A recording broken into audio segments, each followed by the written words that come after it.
The 2015 budget speech for this country is only a couple of days away now. You've seen a lot from us and from everybody else about how is the government going to close this 30 billion rand collection gap that they're facing. Are they going to increase taxes? Are they going to reduce spending? Which taxes are they going to increase? Actually, it's all speculation at this point in time. And this country's got a tough job. You can't just reduce spending when there's a strong social agenda. You can increase taxes, but which? The taxes that easily can be collected and a large portion of that gap fixed through things like VAT increases, politically unpopular, also hits all of our people, the poorest as well. Do we tax the wealthy significantly? Do we increase the capital gains inclusion rate?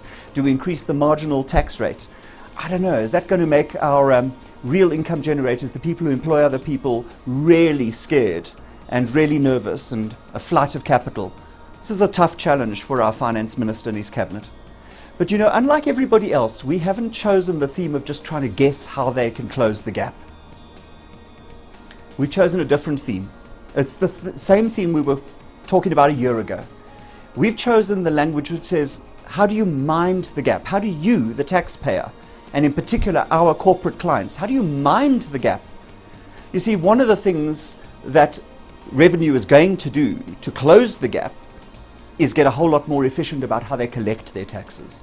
You also know that there's a strong sense throughout the world, not just in South Africa, that many corporate taxpayers are not paying a fair share of tax. There's a moral amount of tax that needs to be paid. And I think our clients are going to see an onslaught of increased collection efficiency, increased queries, call it aggression even, from SARS, when there is such pressure to collect more out of an already squeezed system. That's what you, as a client of ours, as a corporate in this country, you're going to face that. And that's why we're saying, the really clever company, the boardrooms, you're asking about how do you mind that gap? How do you make sure that you are the good corporate citizen, that you're the person who's doing the right stuff, that your tax affairs are in order, well beyond a simple question of have we been assessed and are there any queries? Oh no, far more than that. What are you doing to ensure that your affairs are in order? Because what we're doing is we're reaching out to the revenue authorities and to SARS and saying, guys, start differentiating between those taxpayers who are good corporate citizens, who do the right thing, and give them a break. By all means, go tough on guys who are not doing it right. The question to you as a board member, as a member of executive management, is this: are you actually a good corporate citizen? Are your affairs in order? Is your risk management appropriate, that your board table knows what tax risk you're running and what reputational risk you run as a result of that?